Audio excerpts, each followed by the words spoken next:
पहले इधर से उन्होंने सफाया करा इधर के मकानों का। मैंने बोला कि मेरा मकान आवास योजना में बना हुआ है, तो क्योंकि बना हुआ है तो क्योंकि क्या करेंगे कि सरकारी जगह पे तो तुम्हारा बना। मैंने बोला आप लोगों ने मुझे पास करा इस जगह पे, फिर तुम कैसा तोड़ रहा हो ये मकान? तो क्योंकि नहीं, क्योंकि तोड़ना पड़ेगा, क्योंकि आगे चाहते हम की। नमस्कार, मैं प्रियंका, आप देख रहे हैं online news India. Madhya Pradesh के खरगोन में शिवराज सिंह चौहान की सरकार की कार्रवाई का भांडाफोड़। जी हां, हम आपको परत दर परत जानकारी देंगे, खबर के अंत तक बने रहिए। आपको बताएंगे कि किस तरीके से मुस्लिमों को टारगेट किया गया, किस तरीके से मुस्लिमों के घरों पर साजिशन बुलडोजर चलाया गया। अब यहां पर सवाल उठता है कि क्या मध्य प्रदेश के खरगोन में जो कुछ भी हुआ वो पहले से सुनियोजित था? क्या मध्य प्रदेश में संविधान से ऊपर बुलडोजर काम करता है? इन सवालों के जवाब के लिए खबर के अंत तक बने रहिए। परत दर परत जानकारी आपको दी जाएगी, बताया जाएगा कि कैसे सुनियोजित प्लान के तहत सब कुछ किया गया है और शिवराज सिंह चौहान की सरकार अब सवालों के घेरे में आ चुकी है। सबसे पहले आपको रोते हुए अमजद का वो बयान सुनाते हैं जिसमें वो कैसे कह रहे हैं कि क्या हुआ है उनके साथ, आप सुनिए। पहले इधर से उन्होंने सफाया करा इधर के मकानों का। मैंने बोला कि मेरा मकान आवास योजना में बना हुआ है, तो क्योंकि बना हुआ है तो क्योंकि क्या करेंगे कि सरकारी जगह पे तो तुम्हारा बना। मैंने बोला आप लोगों ने मुझे पास करा इस जगह पे, फिर तुम कैसा तोड़ रहा हो ये मकान? तो क्योंकि नहीं, क्योंकि तोड़ना पड़ेगा, क्योंकि आगे से डर हमको क्योंकि। तो मैंने कहा मैडम, हम जाएंगे का, हमारे पास तो कहीं रहने को है ही नहीं, तो क्योंकि देख लो कि तुमको तुम्हारे हिसाब से तुमको जहाँ जाना हो वहाँ चले जाओ, हमको ऐसा बोल दिया।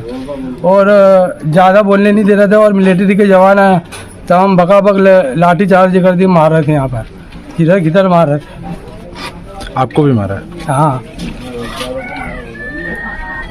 ये अमजद है, रो रहे हैं, कह रहे हैं कि सरकार ने इनका घर गिरा दिया है अवैध कब्जे के आधार पर। लेकिन अगर मैं आपसे कहूं कि इनका घर प्रधानमंत्री आवास योजना के तहत आवंटित हुआ था, तो अगर मैं आपसे कहूं कि शिवराज सिंह चौहान ने खुद इनका घर बनने पर इन्हें बधाई पत्र भेजा था, तो आप चौंक जाएंगे। लेकिन चौंकने वाली बात नहीं है, फैक्ट्स एंड फिगर के साथ बात करते हैं। आज तक की खबर है कि खरगोन हिंसा पीएम आवास योजना के मकान पर भी चला बुलडोजर। आरोपियों के 16 घर, 29 दुकानें ध्वस्त।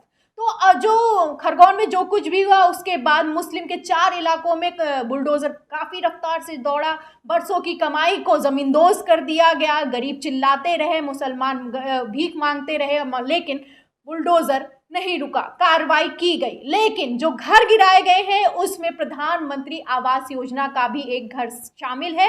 ये खबर सामने आने के बाद से शिवराज सिंह चौहान की सरकार अब सवालों के घेरे में आ गई है। इंडियन एक्सप्रेस की खबर के मुताबिक बिरला मार्ग पर स्थित अमजद की मां हसीना फखरू का घर भी शामिल था।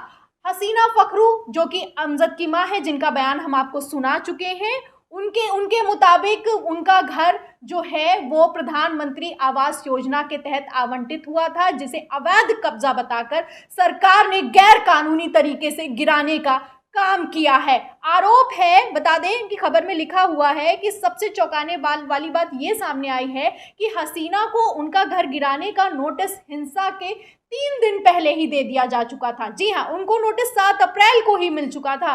तो यह सवाल उठता है कि उनका घर जो गिराया गया है, वो आरोप तो लगाकर ये गिराया गया कि अवैध कब्जा था, आरोप तो ये लगाकर गिराया गया कि खरगोन हिंसा में जो हुआ उसमें दंगाइयों में ये लोग शामिल थे। लेकिन नोटिस 3 दिन पहले कैसे पहुंच गया?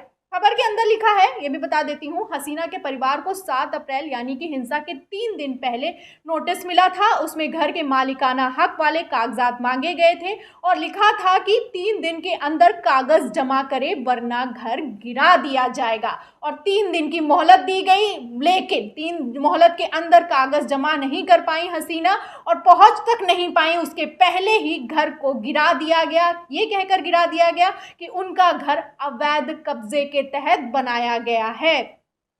लेकिन जब तक आपको बता दें कि लाठी डंडे भी बरसाए गए और कैसा काम हुआ आप देख चुके हैं। मध्य प्रदेश के खरगोन में कैसे संविधान काम कर रहा है, कैसे न्याय किया जा रहा है, कैसे एक संप्रदाय को टारगेट किया जा रहा है, ये सारी खबरें हम आपको दिखा चुके हैं। अब बता देते हैं कि कागजात के तौर पर अब अमजद प्रॉपर्टी टैक्स की रेट की रिसिप्ट दिखा रहे हैं सबको, और उसके साथ ही जो शिवराज सिंह चौहान ने बधाई पत्र भेजा था वो भी दिखा रहे हैं। वो भी आप अपनी स्क्रीन पर देख सकते हैं कि शिवराज सिंह चौहान की सरकार ने, शिवराज सिंह चौहान ने खुद उन्हें बधाई पत्र भेजा था जब उनका घर बना था।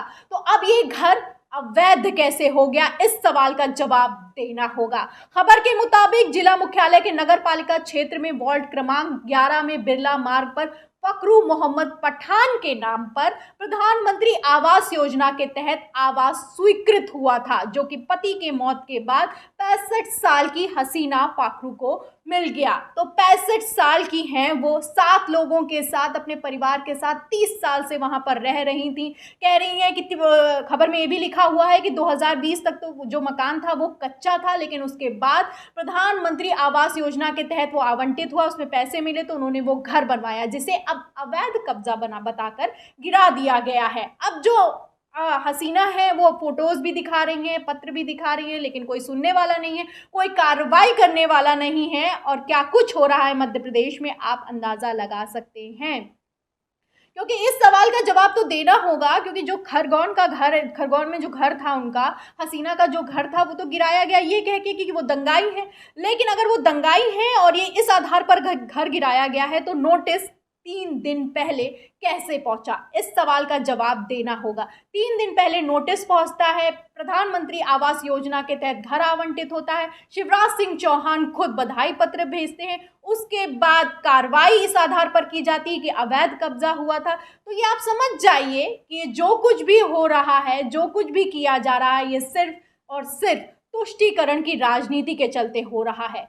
बता दें कि जो बेटा है उनका मजदूरी करता है, अब वो बेटा मजदूरी क्या करेगा, भीख मांगने के लिए सर दर दर भटक रहा है, घर गिर चुका है, बरसों की कमाई गिर चुकी है और 7 लोगों का परिवार अब सड़क पर आ चुका है। सिर्फ जैसी कार्रवाई हो रही है मध्य प्रदेश के खरगोन में, लगातार शिवराज सिंह चौहान की सरकार पर सवाल उठ रहे हैं। नरोत्तम मिश्रा खुलेआम कह रहे हैं कि एक ही संप्रदाय पूरी तरीके से जिम्मेदार है और कैसे कार्रवाई हो रही है, तो सवाल उठना लाजमी है। सिर्फ मुस्लिमों पर कार्रवाई करना, सिर्फ मुस्लिमों का घर गिराना, सिर्फ मुस्लिमों पर डंडे बरसाना, खुलेआम सिर्फ एक पक्ष को दोषी ठहराना कहाँ तक जायज़ है। ना कोई नोटिस है, ना कोई किसी तरीके की अदालत है, ना कोई संविधान है, सिर्फ बुलडोज़र के आधार पर कार्रवाई करना काफ़ी ज़्यादा शिवराज सिंह चौहान की सरकार को सवालों के घेरे में खड़ा करने का काम करता है।